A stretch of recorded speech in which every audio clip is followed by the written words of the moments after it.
Hello everyone, this is NPC's Economics.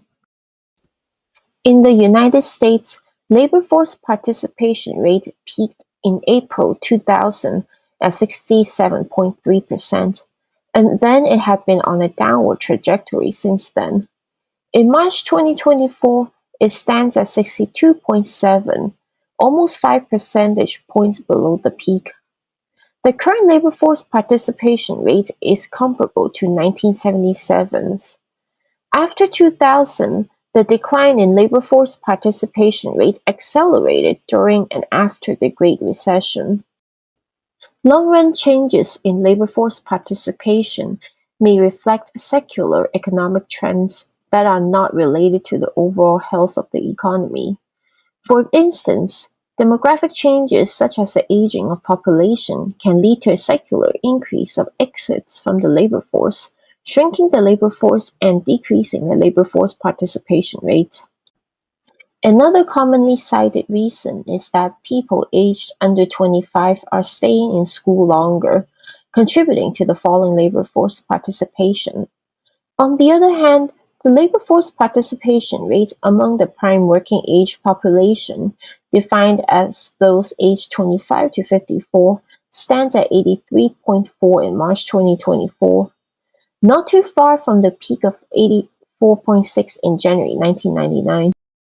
These are probably not news to anyone who has looked into labor force participation. But while these explanations make sense, they do not account entirely for the drop in labor force participation rate. First, let's talk about aging population. This is the US population by age group. Population aged 55 and over is definitely the fastest growing group. This group made up 27.2% of population 16 and over in April 2000 and jumped to 37.5% in March 2024. Suppose we fix the population share by age group to be the exact same as April 2000, while leaving the labor force participation rate of each age group unchanged. Doing so accounts for the aging population effect. Controlling for aging population, today there would be 179 million people instead of 168 million people in the labor force in the United States. But because of aging population, there are actually 11 million people fewer today. The overall labor force participation rate in March 2024 would be 66.9 instead of 62.7, a bit below the 67.3 observed in April 2000. Close but no cigar. Second, let's talk about young Americans staying in school longer. The labor force participation rate peaked in the late 1970s among teenagers aged 16 to 19 and the mid-1980s among those aged 20 to 24. On the other hand, the labor force participation rate for both age groups bottomed in the early 2010s, shortly after the Great Recession ended, and have been rising slightly since then. This is probably due to the fact that more young people are not enrolling attending colleges and universities. Applying the same method, that is, pegging population to April 2000, there would have been 2.1 million more young people in the labor force than actual. Overall, there would also be almost 20 million more people of prime working age in the labor force, but almost 11 million people fewer aged 55 and older if the demographics composition today was the same as April 2000. Still, something is missing. Even within the age groups, labor force participation rate has been falling. For those under 25 years of age, as I said, the labor force participation rate peaked long ago in the 1970s and 1980s, whereas among the prime working age population, labor force participation rate peaked in 1999. And finally, for those aged 55 and older, labor force participation rate peaked in late 2012. That's what I mean when I said aging population and young people staying in school longer don't tell us the whole picture. Something else is going on that makes labor force participation falling across all age groups. But the focus on aging population And people who are freaking out over the falling labor force participation rate due to aging are missing the point. If you look at the labor force participation rate by gender, it has also been falling among both men and women. Especially for men, the labor force participation rate stands at around 68 today, a whole 20 points below 1948's. None of the usual explanatory factors, whether it be higher education or the increased acceptance of stay-at-home dads, can explain the massive decline over time. Moreover, labor force participation rate among those with a bachelor's degree or above, age 25 and over, has been on a sustained decline pre-pandemic and has resumed the decline after a bit of post-pandemic jump. In fact, labor force participation rate has been falling for every educational attainment except for those with less than a high school diploma, the least educated group of people.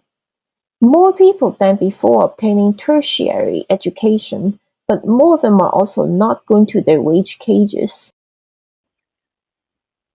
No matter how you slice the data, by age, by gender, by educational attainment, labor force participation rate has been dropping across the board. So what really happened after 2000? One major factor is the opioid crisis. The opioid crisis has come in three waves, with the first wave beginning with increased prescription of opioids in the 1990s. The rise of opioid abuse and overdose started shortly before labor force participation rate peaked. Previous literature has shown that the opioid crisis has had a disproportionate impact on men, especially among prime working-aged men 25 to 54. In a 2017 paper, Alan Kruger showed that nearly half of prime-age men who were not in the labor force took pain medication on any given day, and labor force participation has fallen more in counties where relatively more opioid pain medication is prescribed. A 2018 study by Ben Gittis showed that nationwide, in 2015, over 2 million prime-age individuals were not in the labor force due to opioids. The opioid crisis mushroomed since the early 2000s. With so many jobs requiring drug tests, how can these people be employed? And when these people's lives are enslaved to opioids, how can they even enter the labor force and look for jobs? They simply cannot. Thanks Purdue Pharma and McKinsey. The second and third waves began in 2010 and 2013, respectively, which coincided with the accelerated decline in labor force participation rate. Physical, mental, and emotional health ailments, which pose as barriers to employment, result from stress, trauma, and the aforementioned opioid crisis. These not only affect the victims directly, but also their families and friends. Labor demand factors, in particular increased import competition from China and the penetration of robots and automation into the labor market, have also been credited as the most important drivers of observed within-group declines in employment. Meanwhile, labor supply factors, such as the increased participation in disability insurance programs, have also contributed to the decline in labor force participation to a lesser extent. The prison industrial complex in America has led to a substantial increase in incarcerated individuals. These people are automatically barred from employment in many places due to their records. As a result, many have no choice but eventually go back to prison. Other contributing factors cited in other literature include challenges associated with arranging childcare, improvements in leisure technology, changing social norms, and declining labor market fluidity. So, what do you think? Let me know your thoughts in the comments, and I'll see you next time. Bye!